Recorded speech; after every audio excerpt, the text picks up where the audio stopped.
These behavior patterns, or archetypes as Jung called them, help us quickly and comfortably size up other people. I'm Luke Skywalker. I'm here to rescue you. Even at the movies, once we've identified someone as an archetypical hero, we can better predict his behavior. When we see a movie like Star Wars, we're already right there.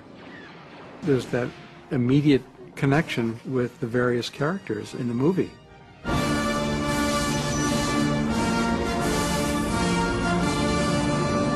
The whole idea of Darth Vader and the whole idea of archetypal evil and Luke Skywalker as the young hero, these are mythological themes. That's what attracts us to going to movies.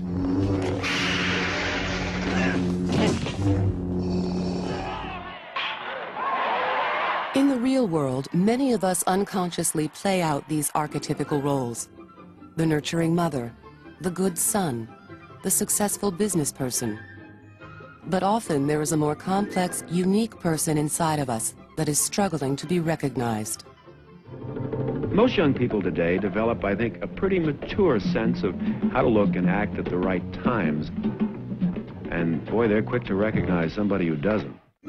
Jung stressed that in order to be truly happy, we must stop trying to be who we think we should be or who everyone expects us to be, and figure out who we really are.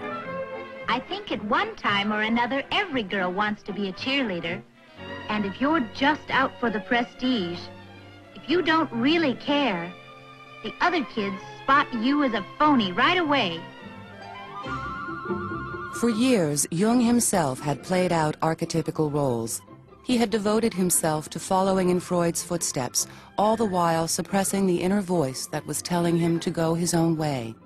After his many years of soul-searching, Carl Jung had found his true self. Promoting individuality became a cornerstone of Jung's work, and with the end of World War I, a new and more open society emerged that was ready to embrace Jung's ideas.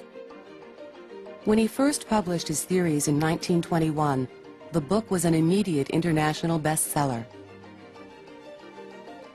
In Psychological Types, Jung offered a system that would help people better understand different personalities and appreciate the qualities that make each of them unique. He coined terms like introvert and extrovert and explained how someone who is shy thinks differently from someone who is outgoing. Jung called this process of identifying and labeling different kinds of personalities typology. Typology helps an awful lot of explaining the difference in functioning, and that it's okay to be different, it's okay to function differently. For the public, finding out what personality type they were became the rage. And back in Zurich, Jung's workload exploded. At the age of 47, Carl Jung had become internationally famous, and patients from around the world were making appointments up to a year in advance with Jung. He had more patients than he could handle. Everybody wanted something from him. Artists and poets and writers of all sorts were attracted to him, and if they had creative blocks or they had issues with alcoholism or depression or lack of meaning, they would come to him.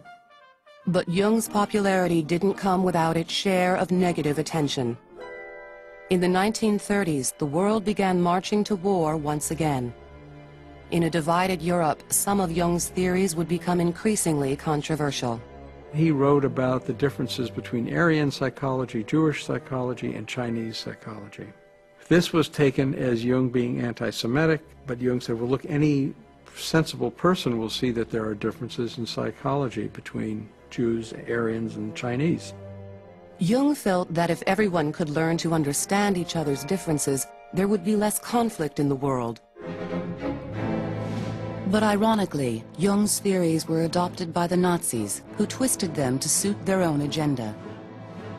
Jung sparked controversy in 1933 when he agreed to take over as head of an international society for psychotherapy. At the time, most of the group's members worked in Germany and were facing Nazi domination. Jung wrote that he wanted to help his German colleagues keep their relatively new profession alive, despite this oppression. But some viewed Jung's efforts as collaboration. At the time, Germany was the predominant country in Europe before World War II. Everything science, philosophy. So Jung felt it was very important to maintain psychotherapy in Germany if at all possible. So he worked with the Nazis from 1933 to 1940, and people have not forgiven him for doing that.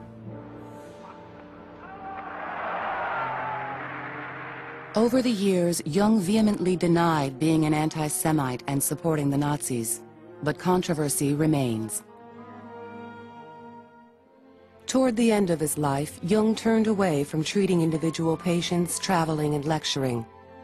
A true introvert at heart, he spent increasing amounts of time at home on Lake Zurich, surrounded by his family. When his supporters began urging Jung to start an institute that would teach and spread his theories, Jung only reluctantly agreed. He had an allergy against following. He didn't want you to follow a guru. He didn't even want you to follow, Christ. He didn't want to follow. He wanted you to become an individual. So he didn't want people to follow him. But he realized people wanted to learn and study, his ideas and his thoughts, and he had no choice. Eventually, societies bearing Jung's name sprang up from San Francisco and Kiev to Singapore and Argentina. Jung himself spent his final years writing and enjoying a simple life. He died at his home in 1961. He was 85 years old. Despite his wishes, a definite cult of personality developed around Carl Jung after his death. With the age of flower power and hippies came a whole new generation that was captivated by Jung's message, which included terms like Age of Aquarius and New Age. The New Age, he meant, in the most basic terms, after the end of the Second World War, new ways of thinking, new possibilities for society. He felt that politics was evolving, that the relationship between men and women was evolving. He had a sense that everything was going to change, and change profoundly.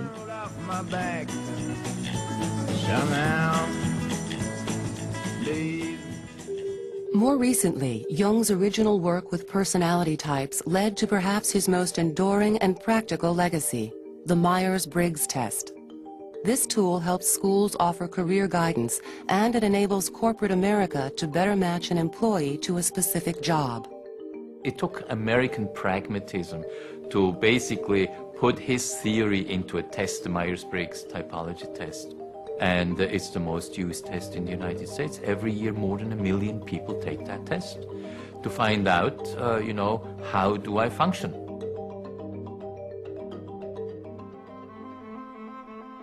Carl Jung was ahead of his time in many ways. Today, decades after his death, his once revolutionary theories are now part of the fabric of our culture. Jung has maintained and increased his popularity because he speaks to the kinds of issues in terms of meaning, in terms of spirituality that people are looking for. We are a society that values the individual more readily than ever before, and terms like introvert and extrovert are a part of everyone's vocabulary. In this way, Carl Jung himself has become part of our collective unconscious.